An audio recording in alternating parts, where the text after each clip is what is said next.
That first one, or maybe even go inside out again a bit harder, so I want to try and slide one in there fast.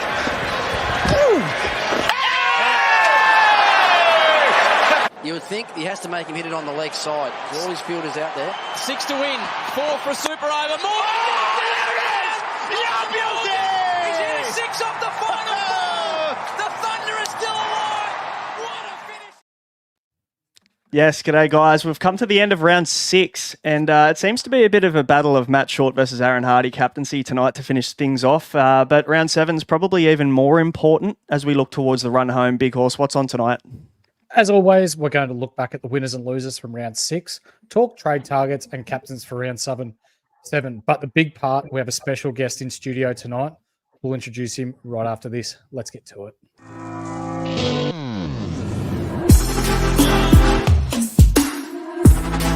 Welcome to the ultimate super coach and fantasy sports show. You are now listening to the Insight Fantasy Sports Podcast. G'day guys and welcome back to the Insight BBL show. And of course, I'm Nathan Brain, your host, and I'm with the Big Horse. But before I introduce him and ask him how he's been, we've got a special guest in the studio, Andrew Langley, back-to-back BBL Supercoach winner the last 2 years, mate. Thanks for joining us on the pod. Well, thanks for having me on.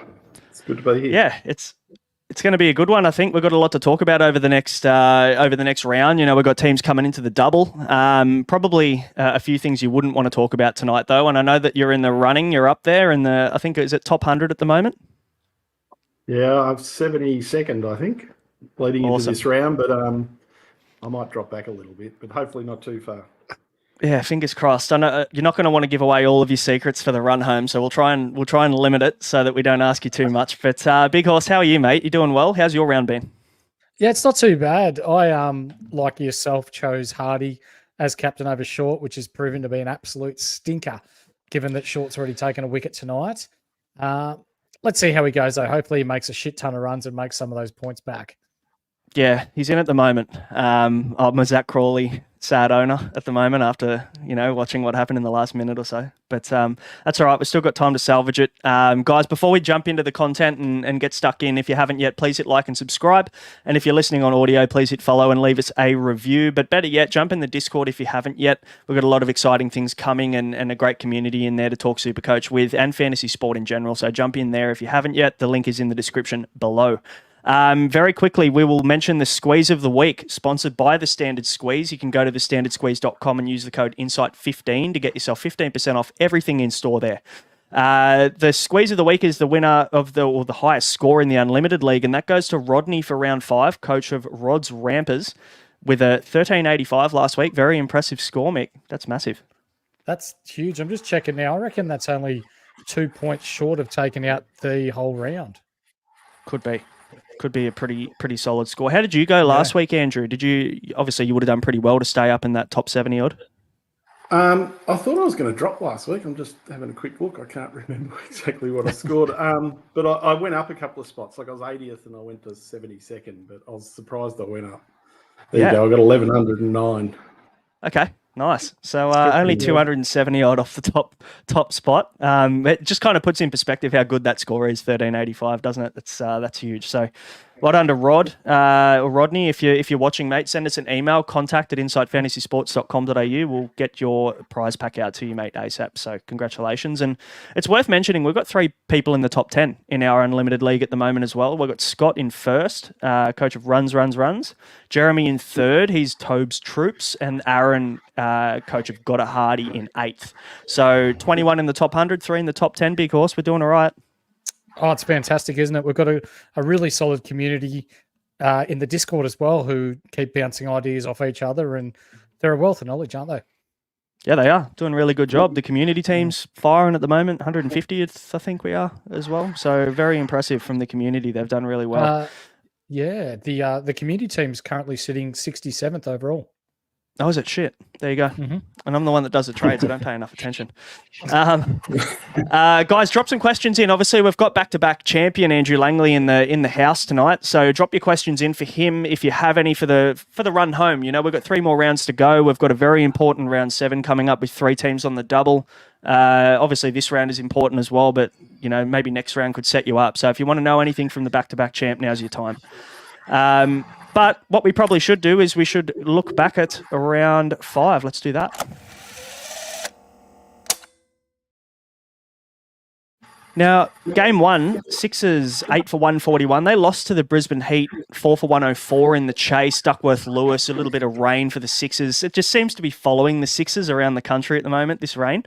Paul Walter with a bit of last-minute heroics. Andrew, are you a Paul Walter owner?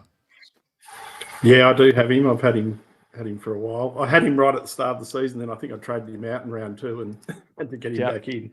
Get him back in when he had that negative 50-odd break even, I think it was, a couple of weeks ago. So, yeah, awesome.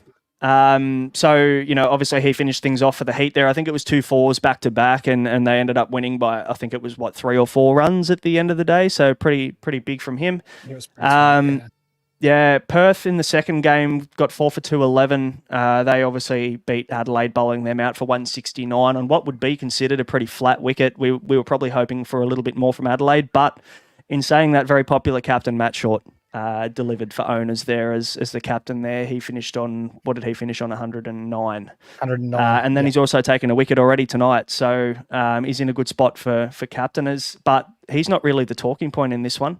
Laurie Evans, Mick, I know a few people that went and took a punt on him. 120 he finished up with. What, he had 80 odd off 29 balls or something crazy? It was ridiculous. I didn't actually see him bat, but went back and watched the replay, and fuck me, he got every single one out of the middle, didn't he? Did you see it, Langers? It was unbelievable, wasn't it? Yeah, I saw some bits and pieces of it. I was doing other stuff, but he hit, I don't know, was it 14 boundaries or something? About 70 runs of his runs were 4s and 6s. Wild. Serious talent, that guy. And look at the price as well. I think people got him in just because he was cheap. 66K, I think he is. So people thought, he's on the double. He's going to bat 5. I'll just throw him in there. And no one would have expected that from him. But full credit to everybody who went that way because it worked out beautifully for them. And also, you know, we'll talk soon, but Lance Morris, 137 Supercoach points, 5 wickets, just tore the place up. Looked $1 million, didn't he, Mick? Oh, it's as if Cricket Australia have just said to Perth, just let him go, let him bowl. Let's see what happens. And it's a bit, I guess, the same but different with Michael Nessa, except Lance Morris has been allowed to bowl his overs. He's been bowling really sharply. He's been bowling well. 5 for in this game, 137 points. Bloody unbelievable. Yeah. You mentioned Michael Nisa, a bit of a sore point for a lot of people that probably started with him, maybe got drawn into the trap of when Curran was out, they brought Nisa back in, or maybe that was just me, who knows. But it seems like he has been capped, hasn't he, by Cricket Australia, potentially, only bowling 2 overs a game, which is a bit disappointing. So he'll be a point of conversation with the Brisbane's double coming up next round, I am sure. And Xavier Bartlett, we've got a few questions on him too. So we'll save them for a little bit later. Third game, your Renegades, Mick, 4 for 147, and they were chased down by the Hurricanes, 4 for 148. Bit of a weird one, this one, Andrew. It looked like a pretty fucking tough wicket to bat on, didn't it? Yeah. All the batsmen were struggling. I think everyone was only going at a run of ball. It was only towards the end of the innings that people were able to open up a bit, but no, it looked real tough. Yeah, it did. Which is a surprise for Docklands, because normally you see some big hits there, but they were really struggling for whatever reason. Yeah, a bit of a dust bowl over there at Marvel. Just not enough sun maybe letting into the stadium. Who knows? Outfield was slow as well, disappointingly. So, but the Hurricanes got the chocolates there, and obviously Adelaide and Perth are playing currently, so we can move on from that. But the winners, we've mentioned Lance Morris, 137. He was a really nice pod if you were moving in a different direction from the Jai Richardson and the Andrew Tye brigade that the majority of people were going with. Laurie Evans, 120. Perth players this week, Andrew, who did you go with? I'm sure you would have brought a few in this week. So I already had Ty and Agar in my team and Connolly. Yep. And I traded in Jai and Hardy and then Whiteman as well, just because he was opening and he was so cheap. I brought him in. That didn't do well Yeah. tonight, but that's all right. For his price, I'm happy with the round. And hey, perfect world, maybe he becomes a bit of a loop option for you at wicketkeeper and he drops back out of the team maybe at some point for the run home. You never know. Matt Short, 109 as well. Paul Walter, 86. We mentioned he did well. He's going to be a very popular option for next week as well in Brisbane's double. Jack Edwards, though, Mick, he's been good. 77 again. He's still making cash. Even with Tom Curran back in the team, we're a little bit concerned about Jack Edwards' role, but it's still pretty solid. Yeah, that was a play that we picked up on early in the preseason leading into round one that we thought that, this may be one to watch. And sure enough, he's been ultra consistent and now will be priced at north of 150 going into next round. So it's a shit schedule for them. Otherwise, he'd be one that I'd be looking to get back in because I traded him out thinking that with Curran, Abbott, Dwarshus, Sock, all these kind of guys that his bowling would be limited. But he's been one of the mainstays of their bowling attack this year. And took the new ball as well, took the new pill. I didn't see that coming the other night, but owners would have been stoked with that. I think maybe the concern initially was Hayden Kerr returning to this team would have kind of capped him, but he's been nowhere to be seen. Do we know, Andrew, have you heard anything about Hayden Kerr and where he is or what's happening there? He was injured to start the year and he was coming back. He was coming back from that. I don't know where he is. I don't know if he's recovered and he's available or whether he's still recovering. Yeah, fair enough. If he has recovered. Yeah, 100%. Absolutely. I don't think he's... Yeah, you're not going there now. The last two winners, I guess we'll call it, would be Sam Haynes, 76. He was solid for the Canes, got them home to their victory the other night, and also becomes a legitimate option next week if he holds his spot. Now, the question mark becomes, does he hold his spot when Matt Wade comes back into this team, or do we see one of the more established batsmen drop out for Matt Wade? There's a lot of conversation going around with Caleb Jewell not being in the best form potentially. Does Sam Hayne retain his spot? Does Mac Wright stay in the team? So there's a lot of moving pieces here. How do you see that playing out, Mick, to start? Mate, for me, there's one that's not been spoken about that's horrendously out of form with the bat, and that's Tim David. Like, I know he's this massively awesome T20 player and has been for years, but he's done fuck all this year. And when you look at the Hobart Hurricanes, Jewell's been good. McDermott's come into form now. Mac Wright, he scored 35 off 27 or something the other day. He's looked good with the bat. And then you've got Jordan and Chowdhury and these sorts of players. Even Sam Hayne the other night scoring an unbeaten 50. Tim David, for me, is the one that's probably a little bit worrisome, I guess, for them at the moment. And I guess also Chowdhury now becomes the question mark. Does he drop out of this team? The Hobart Hurricanes are a very real chance of coming up onto two very flat pitches in their double next week. We won't talk about it too much until a little bit later, but they're going to be playing on two nice wickets. Does Chowdhury, the second spinner, be the one that falls out for Wade to come back in and they bolster their batting a little bit more? And I'd probably say maybe that's a chance of happening more than anything else, which is disappointing for those of us that have held Chowdhury for so long. But anyway, it is what it is. How about the losers, though? Darcy Short, he got 7 in the first game. He's got another chance to redeem himself tonight. Did you, Andrew, did you have Darcy Short in your team? No. Good little fade. I was worried about him facing the Scorchers. He hasn't been in fantastic form leading into the tournament, so I was hoping the Scorchers would get through him. Because last round, he did score a 50, but he was fucking scratchy, wasn't he? It wasn't until he got to about 30, 35 that he started to accelerate. But at one stage there, he was 20, I think he was 24 off 29 balls.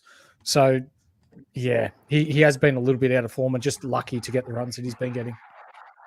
Yeah, when he dropped that catch last night, I had a little laugh to myself because I thought it's not going for him. No, it's not happening. Another guy that's gone a little bit cold is Colin Munro leading into his double. He only got 8 this round. David Payne with 10 with a game to come, obviously bowling tonight. Quinton de Kock, who is incredibly disappointing in his stint. Yep, he's gone. Off he goes. He got 20.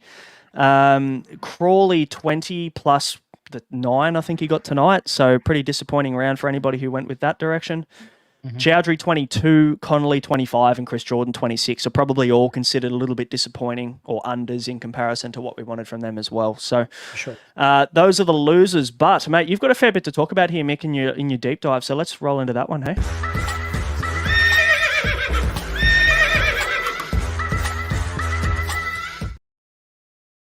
Yes, Langers, this is what we call the deep dive. So strap yourself in, mate. We've got a little bit for you. Xavier Bartlett, as he approaches the 200K mark and potentially one of the big buy-in targets this week, has games against the Hurricanes and the Scorchers left. So they've got 3 games left, next round being the double. Bartlett does average 63 against the Hurricanes, but only averages 35 against the Scorchers. So I'll ask you first, Langers. 4 games against the Scorchers in his career, and he's only scored 140 points all up. One of those scores being 74, and then the other 3, he's averaging just a tick over 21. Does this sway your must-have status for him? Firstly, I'll just say I don't believe in must-haves in Big Bash. Just the nature of the volatile scoring, I think anyone could. Bartlett is one that's on my shortlist for next round, but along with about 5 or 6 or 7 players, and I've only got 3 trades. When I looked at him at the start of the year, he had a really good year 2 years ago. And when you looked at it, it was when Brisbane were horrible. They were having batting collapses at the top. And he was coming in, he was getting a lot of points batting low in the order. And I thought, yeah, he's not as good as he seems, but he's proved me wrong. He's bowled well this year, but I've still got that in the back of my mind. He's not someone I think I have to have. I think he's one I can bet against if I can find a player with a similar role and on the double as well to take him on with. I'll do it. Well, let me throw this to you. My second point, big tall Paul Walter comes into this double averaging 64.5 Supercoach points, and this includes his game where he scored 5. So if you take that 5 out, he's averaging north of 75 Supercoach points per game this season. With games against the Hurricanes and the Scorchers left, is he a trade target or better still a captaincy option leading into the double? I'll hit you with that one, Braino. I am very seriously looking at him for the double. I did have him to start the season, and then I did, I think like Andrew, I traded him out when the time was right, and then I had the opportunity to get him back in, but I got Jamie Overton instead. I think it was a toss-up between which all-round POM do I want, and I went with Overton, which I'm not upset about. He's been good, but Paul Walter's role seems to be getting better and better and better, doesn't it? The longer the BBL goes, it's kind of like they've finally realised the right way to use him. I think they were working that out for maybe the first 2 to 3 rounds, but he seems to have a really nice role now. So, I mean, is he a must-have? You're paying 200K. It's a lot of money for a guy who potentially could easily, bowl 1 or 2 overs if it isn't working, and he's batting 6. So I'm looking at him for sure. He's definitely in consideration, but I'd like to hear from Andrew on Tall Paul. I think he's got him at the moment. Is that right? Yeah, I've got him in my side. He's a bit like Baisley. I don't be, but he seems to have. He's got the role. You probably want one or the other. If you want a Brisbane player, I actually like the idea of a couple of Brisbane players in my team next week because I need some donuts on field in that final round, and Brisbane are the team that are going to give them to us. So that's right. I'm looking to have a couple in my team at least, and then just hold them for the rest of the year. Yeah, nice. And lastly, Will Sutherland for me is a must trade out if you've still got him. The captaincy seems to be having a negative effect on him, only averaging 27 in his last 3 games. If you have him, it's time to move him on. He's projected to lose almost 30K this round, which will bring him back to about 130K. Langers, do you have Sutherland still? No, I traded him 2 rounds ago. I think Sutherland, look, even when he's in my team, my expectations with him, I think he's one of those really volatile players. He's going to put in a shocker, and he's just as capable to come out the next round, knock 30 runs off about 10 balls and take 3 wickets. It's just who he is, and you take the good with the bad in your team. The Renegades played quite late in rounds from memory. So I would prefer it if they played early in the remaining games because he's the type of player you can loop off a bench. But no, I'd be inclined to move him on. I'm in the same boat. I think maybe looking at my team, and obviously I've loaded up with 5 Scorchers. I've also got 3 strikers. I'm going to look to move on Darcy Short next week. But when I look at my team, I'm kind of struggling to find players I want to move on. So I'm going to have to take a punt, and he ends up being the one that's kind of at that cash value where you're going to have to probably use that cash now and move him on to a guy on a double this week. So I tend to agree with you. I think he's gone for me too, unfortunately. Mate, that's the deep. I like the deep dive this week because Xavier Bartlett's a very popular question. So it'll be very interesting to see how people feel about him in the comments. So let us know if you're planning on bringing in Bartlett this week. But let's move into the game preview for the week, and we'll look at the week ahead.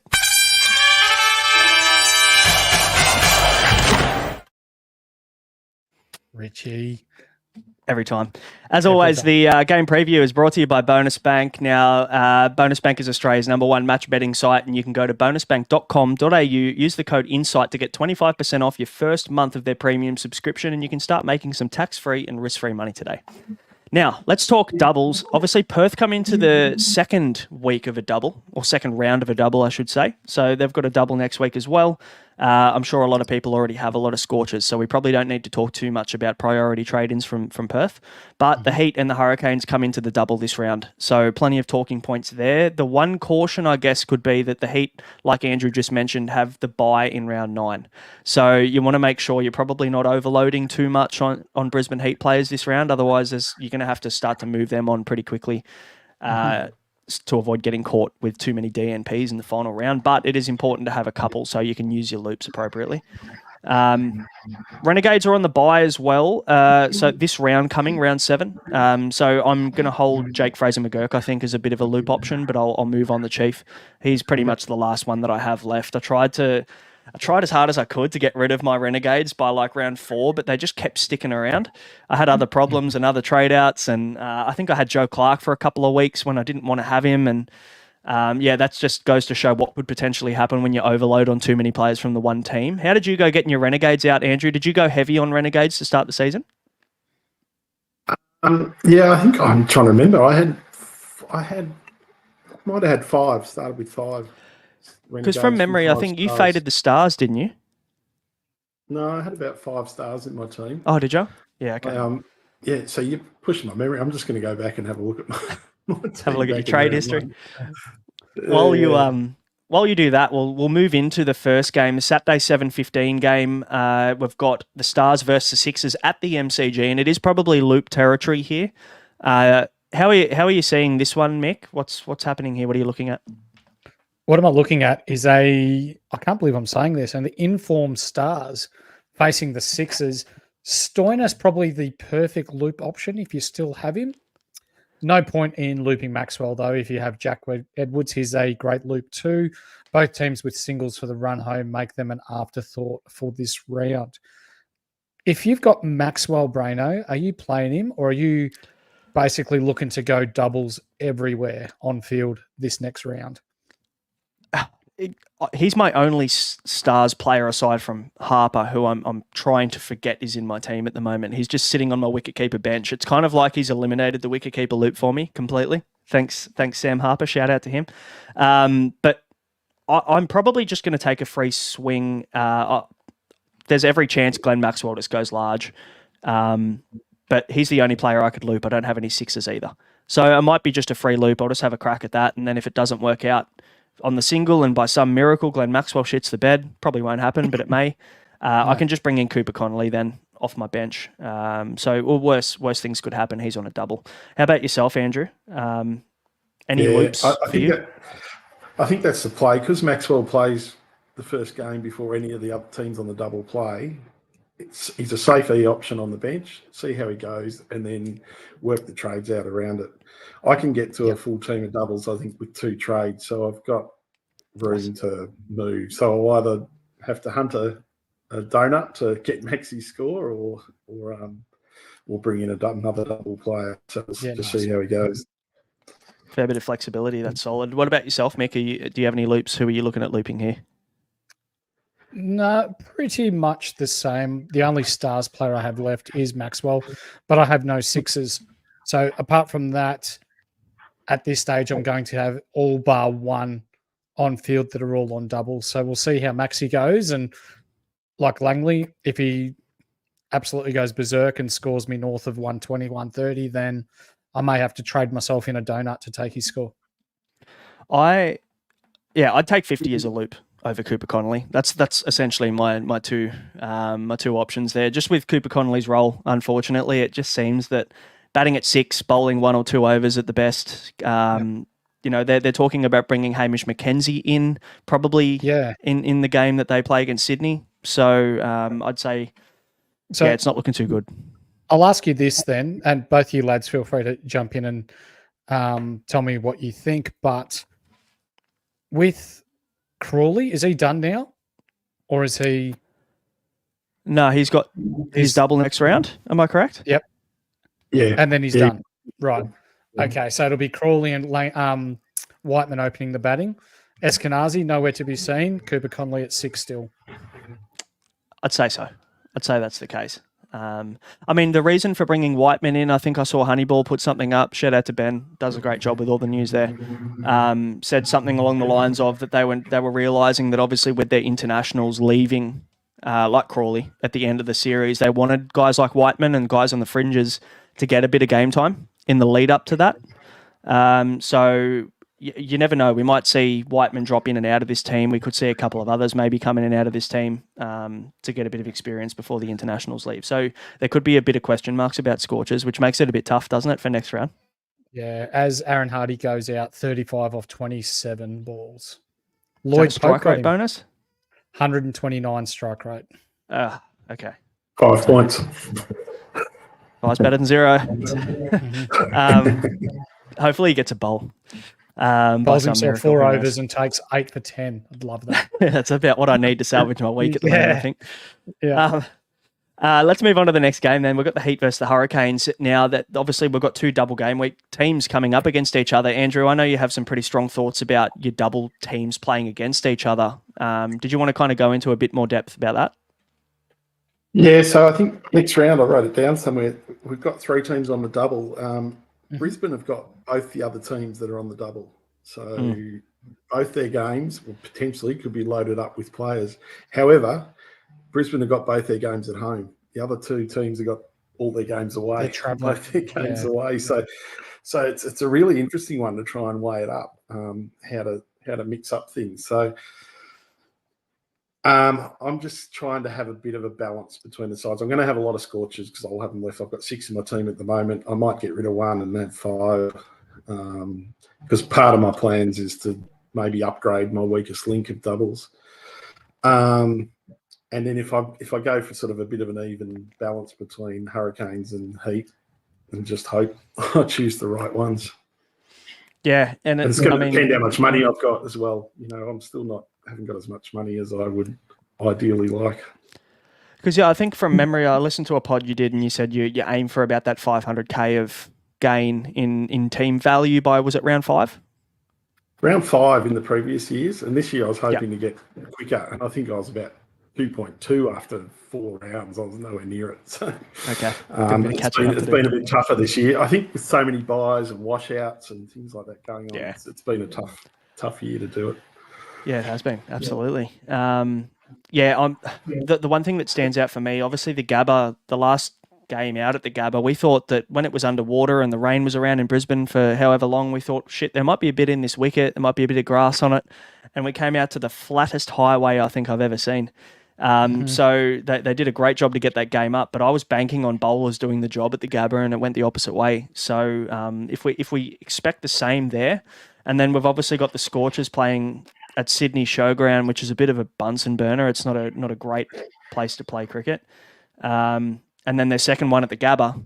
And then obviously you've got the Hurricanes playing their second one at Adelaide Oval, another really flat wicket.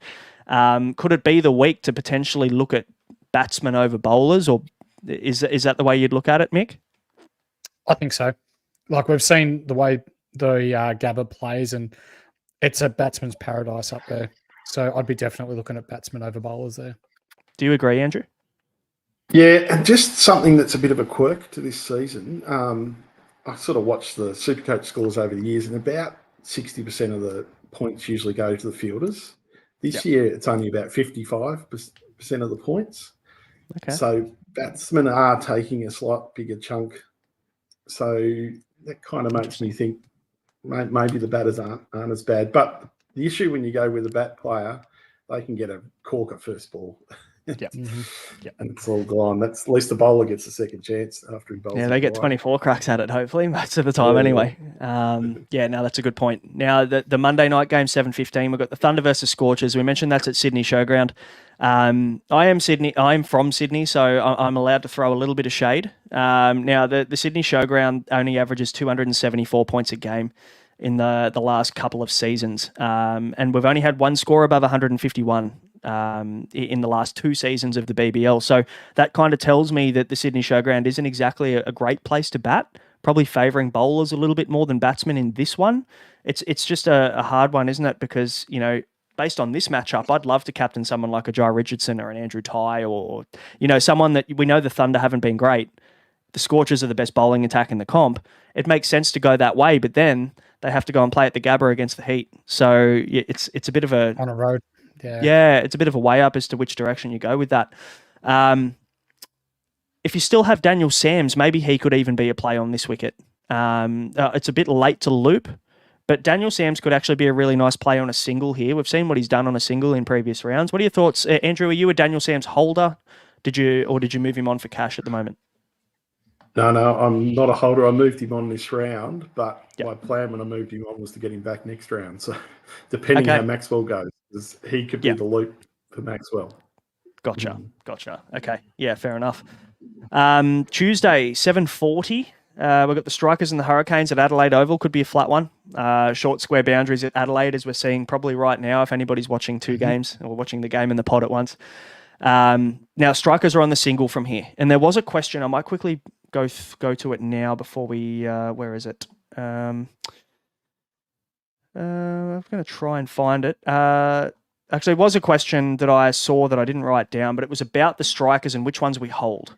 For me, Matt Short and Overton are probably the ones that come into the conversation. Do we hold... Obviously, we hold Matt Short. That's a no-brainer. But are we still holding Jamie Overton as well, Andrew? Are you an owner, first of all, and are you holding him?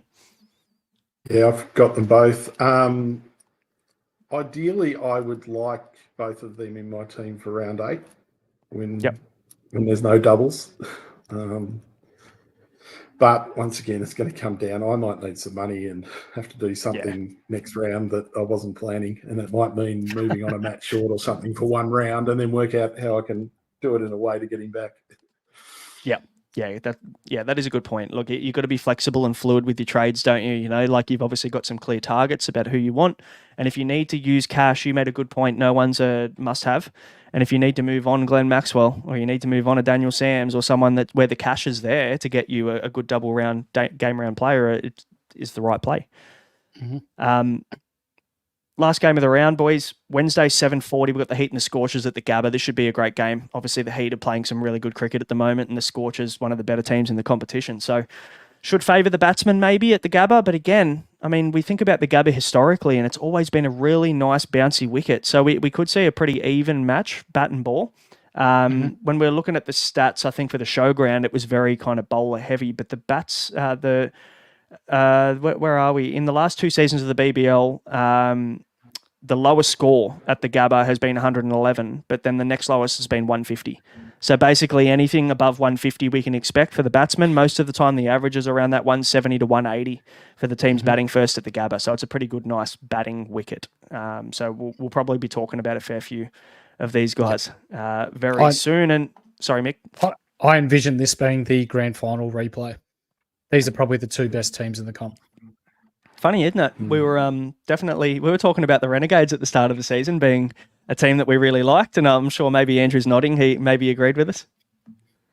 Yeah, no, I'm a Renegades man, so I'm a bit of bias there, but no, I was feeling confident at the start of the year. I'm confident at last.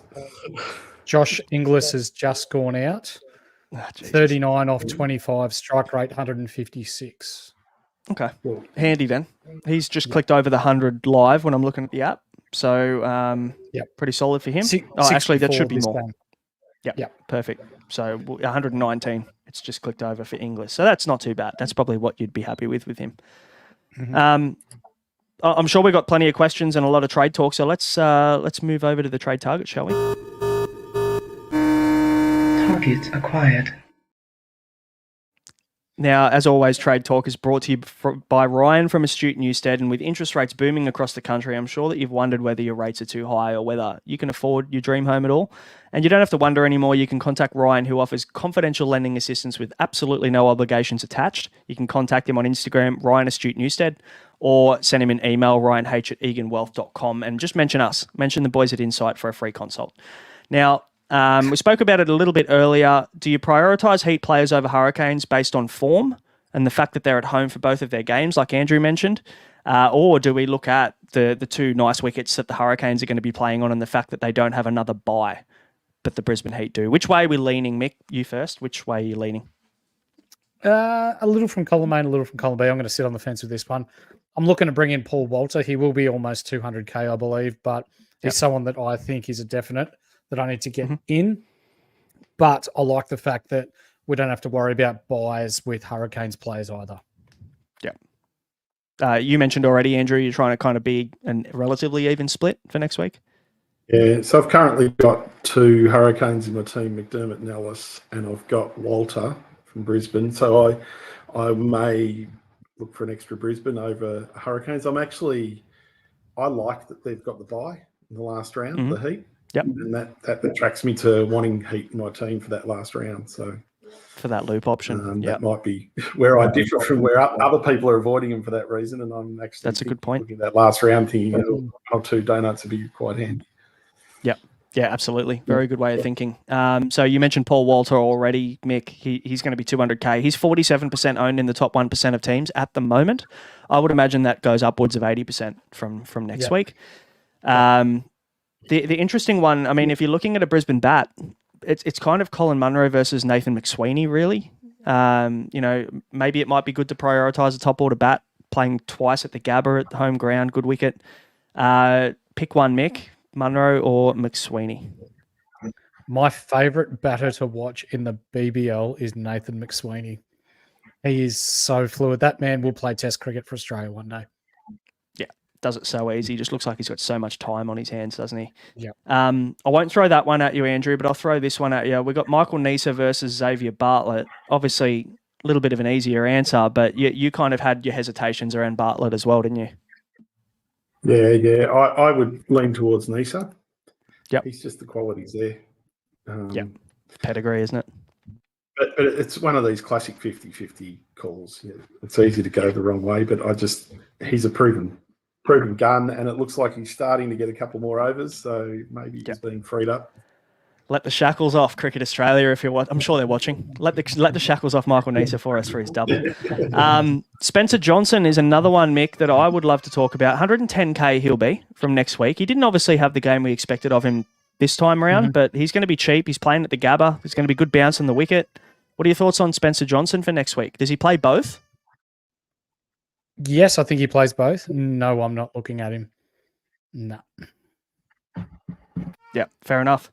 All right, Hurricanes options. Let's move on to them then, because there's a few of them, right? They're playing on 2 good batting decks. In terms of interesting statistics, we have the Hurricanes averaging only 4 wickets per game this year with the ball in their hands, and the Brisbane Heat are averaging double that. So they're taking a lot more wickets. So I'm not looking at any bowlers from the Hurricanes personally. I didn't go early on Nathan Ellis, and that's kind of thrown me off a little bit. He does have a really nice role, though. So maybe I'll throw over to you, Andrew. What enticed you to get Nathan Ellis early at around that, 120K mark? Yeah, I got him last round because he was relatively good price, and this is how I make my decisions sometimes. I knew I needed to start looking at Hurricanes or Heat in my team, and the Hurricanes were bowling first that week. I brought him in, and I thought, right, I'm going to go early on him and see if we can get the cheap death over wickets. It didn't pan out that way, but that was the thinking at the time. Yeah, makes sense. And Mick, you're a Chris Jordan early trade in era. Same price, death overs, fields in good spots. Do you still feel as confident coming into the double as you did when you bought him? No, but I'm stuck with him now. I don't mind his role. I think with him bowling death, but that stat that you brought up with the Hurricanes only averaging 4 wickets a game, that hurts. But I think with the roads that they're going to be playing on, with him bowling at the back end, he's not going to get economy rates, but wickets wise, I think he's a real good chance. Yeah. Look, he was definitely on my list of people I was looking at this round. I might lean in a different direction now, but people had Ben McDermott. I would assume he seems like a bit of a no-brainer at this point in time. Nikhil Chowdhury, though, if you don't have him, I might maybe steer in a different direction now. The good thing is we probably can have a look and see whether Matt Wade is named and what that team looks like before we have to make the decision on which of these players we're getting in. They play the second game. So you do have time to have a look there and flip to another player if you've got the cash in the bank, hopefully. So have that little plan B there on Chowdhury if he's a target for you. There has been question marks around Matt Wade's fitness, which just makes things so much harder to predict for next round. So I think I'm just going to sit on my hands and wait until that game starts before I make too many decisions about my Hurricane players. Are you the same, Andrew? Yeah, they're a hard team to watch because it seems any one of them can go off those batters. You know, we're saying Tim David's out of form. He could, if he suddenly moves up the order to 4 or something in a game, who knows, he'd come out and score 50 in no time. Yeah, and he's a opening over merchant, isn't he? Just loves bowling the first over. Wicket maiden the other night. So. Yeah, you'd love to see that. That would be nice if he got some more overs, but probably won't happen with Chowdhury and Dooley in the team at the Hurricanes. But definitely a nice option with the bat in hand if he gets up the order. Speaking of Paddy Dooley, he's very discounted right now. He's, I think, about 70k down on his starting price. Is he someone that you're considering, Mick, moving into the double? No, not with the lack of wickets that Hobart have been taking. Yeah, the economy rates are potential there, but you got to remember that they're playing on roads, so it's not going to take much for batters to be able to get him away. Tell you what, if they play on the wicket they played on last night every week, he'd be a lock, wouldn't he? Straight in, impossible to hit, which would be nice. Is he someone you've had a look at all, Andrew? Paddy Dooley, coming off such a good season from last year. Yeah. I didn't at the start of the year because he was just too expensive, I thought, for what he could do. But I'm keeping one eye open at the moment because he's come down so much in price. He could be a nice little pod because I imagine people won't be looking at him. Yep. Yeah, that's a nice play. Sam Hain is also someone I'm potentially looking at if he holds his spot. He's 70k, so if I need cash and I need a double player, he could be a good option. He could be that kind of guy on the flat wicket that gets him away. Ricky Ponting really liked him in the preseason and had some good words to say. So I don't know whether his spot in the side, is a little bit more cemented maybe than someone else. But I'm potentially tossing up between maybe him or a Caleb Jewell or someone like that. Just take a bit of a punt on a Hurricanes batsman on a nice wicket. So it'll be very interesting to see. But those are probably the players I'm looking at. You mentioned your early trade thoughts already, Mick, but before we move into captains and answer some questions, did you want to cover your thoughts again? Yeah, of course, mate. So I already have Chowdhury, McDermott and Jordan. So that may do me for Hobart players. Sutherland and Darcy Short are definitely on the move out of the horses for courses this week. I'm looking at bringing in Walter and potentially captaining him this week, just given his role and how nice he's been this year. I'm going to see what happens with Cooper Conley tonight and how he goes because I really don't like his role at the moment. So he may be one of the scorchers on the move, given that I have 6 already. But if he does all right, then it may be Crawley that's on the move because I've got him as well. Yep. Yeah, okay. Some good thoughts there. I'll quickly go and then I'll throw to you, Andrew. You don't have to give too much away, but give us a bit of a guide on which way you're going. I've already got Chowdhury, I've got McDermott, and I've got Swepson that I've held kind of reluctantly. I wanted to kind of cash him in, but I just haven't had the chance to do it. Then I've got 5 scorchers as well. At this stage, I've got a couple of options, but I'm probably looking at Paul Walter like yourself, Mick. Chris Jordan is an option as well, but maybe I'm starting to lean towards maybe a Brisbane player so that I've got a couple of options, like Andrew said, for round 9 DNPs. Caleb Jewell, Matt Wade, if he's fit and I know he's going to play the double, I might take a punt on him. I'm just not sure whether he does play both games just due to the fact of what's been going on with his back. But I agree with you. Darcy Short comes out for me. Daniel Sams probably comes out and then pretty much comes straight back in the week after that. I'll probably just use his cash, and then Will Sutherland will be another one that I'll probably move on as well. What are you thinking at the moment, Andrew? Early thoughts for round 7? Early thoughts. The one I can't get out of my team quick enough, Baisley, he'll be gone. And then we'll worry about the rest from there. The players I'm looking at, I want a Brisbane bat with there too. Yep. So I've been a bit of a McSweeney fan. So there's every chance Jump on the plenty will train. come in. But, I might want to I'll look at the percentages, what others are doing. I want to try and move. I'll take risks. So John O'Brown's one that no one mentions that, big boy opening the bat there. Who knows? He could go stupid in those 2 games and take the risk. But I don't know. Yep. We'll see. Yeah, I like it. That's actually, I so like the who Josh else Brown call. here? Yeah, and Nisa's one. He's an obvious one to look at. I'm quite keen in getting Sams in if Maxwell lets me down. So I'm sort of going to look at how I can leave a bit of room as a backup. Rather than have a double game backup, I might look for the Sams on a single because he'll be handy to have leading into the next round. Yep. And that's sort of where I'm thinking at the moment. But ask me tomorrow, it'll change again. Not Nick Maddinson as the captain. Is he locked and loaded to start the round? I've got a bit of a joke going with a mate. So if anyone is watching my team, they'll see at the start of every round I've got Nick Maddinson in as captain, just to wind him up because he's always checking my team. Love it. That's awesome. Let's quickly touch on captains because it's a pretty tricky decision this round. It's question time. Let's answer your. Are you ready, kids? Aye, aye, Captain! Don't mind me. Can't click the right button.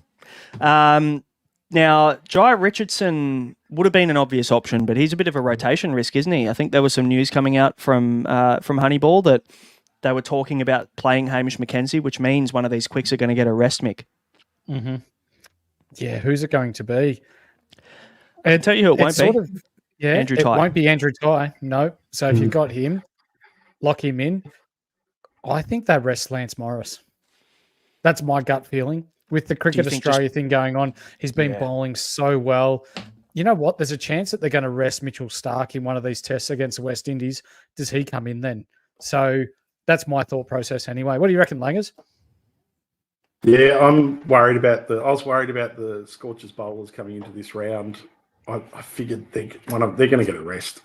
But who knows? We'll get to the end of the 4 games and all of them play all 4. But it was pointed out to me from someone I know that would have it mattered? Why didn't you bring them in? If they miss one game, three scores from those Scorchers players still going to get you a good score. So why are you worried about it? Which is fair enough. So kind of, if you're talking captains, if you're looking at the Scorchers, it's kind of Hardy's the obvious play. I think just he's most likely to play both games. Yep. Yeah, that's fair enough. I'll tell you who I won't be captaining, Crawley, after he's let me down. Actually, no. Just for anybody watching, Crawley will go ballistic next round because there's every chance I probably will just trade the bloke out of pure frustration. But you mentioned Tall Paul as your skipper. I'm probably leaning that way as well, just due to the role that he's got, Mick. You're pretty happy with that? Yep, 100%. Bowls his 4 overs, bats at 6 or 7. Yeah, love it. Or can you just take a punt on 2 good wickets and go Ben McDermott? If you want to get really spicy, you just throw the captaincy on Ben McDermott if Matt Wade doesn't play and he's got the gloves.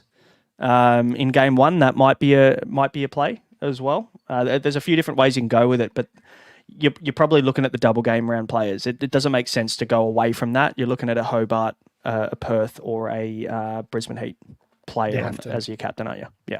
Yeah. All right, let's tackle a few of these questions then. There are a few coming through, which is great, guys. Keep them coming through if you missed them. Now, we've got a few from the Discord to start. GJM wants to rank the all-rounders from the Hurricanes. I'm assuming he's picking one out of Anderson, Tim David. If he's called Tim David an all-rounder, he'll be stoked with that. Chowdhury and Chris Jordan. Andrew, what are your thoughts on those 4? Who's the best option maybe out of Anderson, David, Chowdhury, Jordan? Jordan. I had to pick one. Yeah. So none by your reaction. They're tough, but I just think Jordan's usually seems to be getting some key overs there at the end of the innings, and that's where the bonus points are. Would you tend to agree, Mick? Yeah. Do you know who else is an all-rounder? Nathan Brain. I saw on Australia A scorecard that you were batting number 10 and you scored 58 not out. Is that right? And almost top scored?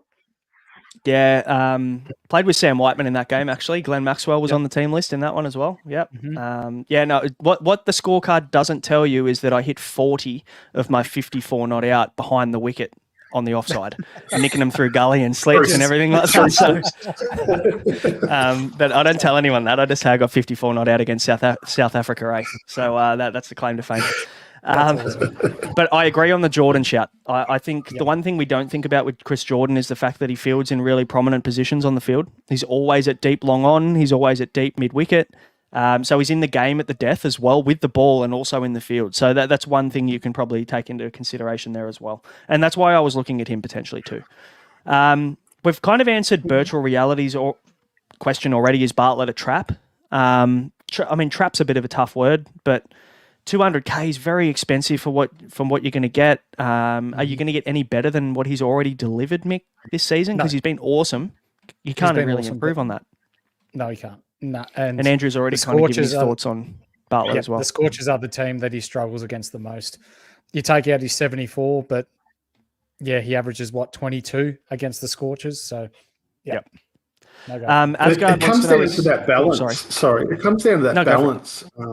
Whoever you're trading out is going to give you so much money, and who you want in, and then you might have to compromise a trade out or a trade in as a result. And he's a lot of money, so unless you've got a really good team value wise, you might have to make that call. Yeah, that is a good point. Asgard wants to know, is Sutherland worth keeping or not? He wants to know who to trade him in for. That's a pretty tough question for us to answer without seeing your team, mate. But is Sutherland worth keeping? You already mentioned that he's straight out of your team, Mick. You've already traded him out a couple of rounds ago, Andrew. I'm looking at getting him out too. So hopefully that answers your question. You could pretty much go sideways, Sutherland to Jordan. They'll be similar money. Yeah. Yeah. And that probably makes the most sense at this point in time, unless you needed a bit of extra cash. So we've got I love the Discord names, by the way. It's always fun reading these out. Legend Killer has come in and asked us.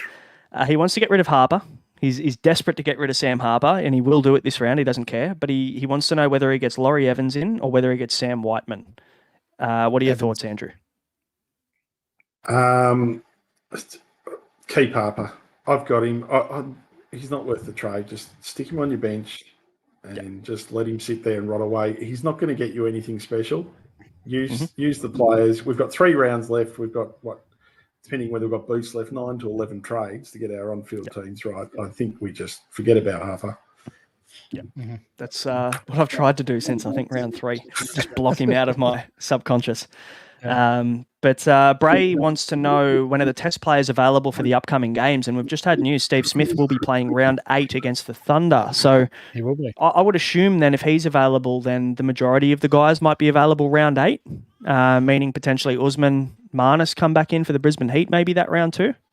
Potentially, yep. And then will you see Travis Head with Adelaide, maybe? Who knows? Just depends on workload, doesn't it? What are your thoughts, Andrew? Reckon we see any test players? I just don't know. Like you said, it's on workloads. It's not like Travis Head's played a lot of cricket recently. I can't imagine him playing, but you never know. He's drank nearly as many beers the night after they won the World Cup as he had played matches in the last year, I reckon. So he's probably still recovering from that. Still blind. Yeah, he had good fun, didn't he? It was good to see. Hecker wants to know, looking at the pitches, what Canes and Heat to target. We've kind of gone through that already, so we can move on from that.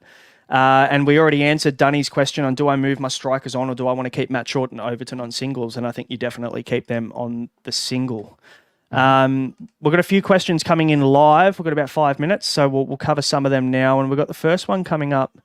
That's not a question. Here we go. Is Steve Smith a good pod for the single round in round 8? Corey Blackledge wants to know. Mick, what about you? Go first. I'm a little bit tainted by this question. How many teams are on the double in round 8? 0. What's his price? If you got the money, maybe. But that'd be I'm not the breaking the ultimate bank left to get him field in. pod. Yeah. He'd be straight in, straight out. I'll quickly get his price up if I can find it. You've also got to remember that there's potential that David Warner and Pat Cummins are available for the Thunder as well. David Warner should be available round 8 and 9 because he's obviously not playing in that test series against the West Indies. So he should finish up for the Thunder in the final 2 rounds. So that'll be an interesting double game round, David Warner round 9, won't it? Should have kept that one to myself. Tell everybody all my secrets. And Warner's not very expensive either, so he is 125k. He's about 125, Yeah, he come in at like import price. I was talking before about bringing a donut in next round if I needed one. That's Warner be was the one I one. was thinking. Yeah, nice. Steve Smith is $275,000. So very expensive, but if he goes and does what he did last year, he could do some pretty good things for you, couldn't he? He sunk my season last year, not getting him. So, that I was didn't tough. have him last year. Didn't matter. You still won? Yep. Yep. You made me feel so much better with that. Appreciate that. What else have we got here? Which 4 to pick out of Jordan, Ellis, McSweeney, Munro, Meredith, Walter, Anderson, Bartlett? Jesus. Probably can't really answer this in too much time, but hop in the Discord and ask us that one. Probably give you a better answer unless you've got one quick, Mick. Jordan, McSweeney, Munro on the road, and Walter. Cool. Good answer. Braden's first time doing BBL. Good on you for getting involved, mate. Is nothing a strategy used in BBL like it is NRL? First time doing BBL, so unsure if I should enough to maximise funds for the run home. What are your thoughts on this one, Andrew? Is it worth nothing now? I think they're handy now. We're getting towards the end of the season, so I think those last 2 rounds, the second last round, definitely. There's no one on a bye. There's no one on a double. Looping's probably going to be more important than any other round. But therefore, that sort of effect, I was saying Brisbane before, are handy to have because you can loop them in the last round. But if you've got too many nuffies in your team, you can't do that. So you just got to balance it up with your team, how it looks. Maybe one nuff in round 8, just so you've got one loop option potentially. And then if you've got 2 Brisbane Heat players for round 9 there, you've got 3 players, you can get away with it, maybe. You sort of, Yeah. So that answers Corey's question about the right way to approach the loop for round 8. Bring in maybe enough for next week. G Money wants to know, anyone else? Did anyone else take a punt on Crawley as captain? No, just me. Oof. That hurts. That's top tough. 1K he was. That's stiff. Yeah, that's rough. I'm feeling you, brother. Feeling you. Tough. We've got a few updates of scores in the chat here, which is good. Here we go. So we've got Plowboy giving us a few stats in the chat here we might bring up. The winner of the last 2 BBLs and last IPL says not to choose a player playing against another. Oh, so we're talking about players playing against each other. And apparently it didn't work out this round. Apparently we've got players playing against each other: Morris, Evans, Short, Thornton, Inglis. Would you say it's an outlier maybe that the formula that you've used there didn't work this round? Look, the round's not over, and I think some people misunderstand what I'm saying in some ways. Scorchers are a good team, and there's no reason not to have a lot of them, and they're playing the strikers. But when you're planning the season and you're planning out your rounds, and you can see that you can have, say, 15 double round players over these 4 rounds, and in one of those rounds the 2 teams are playing each other, maybe go a few less that round to have more the other rounds. It doesn't mean it's a bad thing. We'll know at the end of this round, but look, I'll tell you what the first game the Scorchers played, who were the highest 2 scorers in that game? No, Matty Short was one, but I'm trying to think. I haven't got to think, but they weren't highly owned players. So even people that probably had 10 or 11 players playing in that game, I bet you a lot of them didn't have Laurie Evans. Yep. Lance Morris was also very poddish, wasn't he? So you're still missing when you've got a heap. And the way I see it, the more you've got, you're unlikely to average as highly if you try and pick the eyes out of it and get a couple of the guns. Yeah, that's right. That's a good point. Guys, we've come to the end of the questions, and that basically wraps up the episode. We've covered all round 7 for you, and we've got to thank you, Andrew, for hopping on. We know you're a busy man. You're on the double game round yourself tonight. You've got another podcast coming up just after this one, so we'll let you get a little breather in before your next one, mate. But no, we appreciate your time. Thanks for hopping on with us. Thanks for having me. It's been fun. Good stuff. And Big Horse, any final words before we wrap up, mate? No, just for those of you that haven't already, down below in our description, there'll be our Discord link. Jump in, click it, click BBL. You'll have myself and Braino there answering questions almost all day, every day. We're there to help the community out. We've got our community team that's sitting 64th overall at the moment. Hopefully another little climb. We're looking pretty good this round again. So who knows, maybe top 50 by the end of this round. Yeah, fingers crossed. That'd be good to see. Guys, thanks for watching. Hit subscribe and like if you haven't. If you're listening on audio, hit follow, review. We will be back next. We've got a 5-day round next, so we get a little bit of a breather. So we'll see you next Wednesday night to talk all things round 8. Thanks for listening. We'll see you next time. See ya.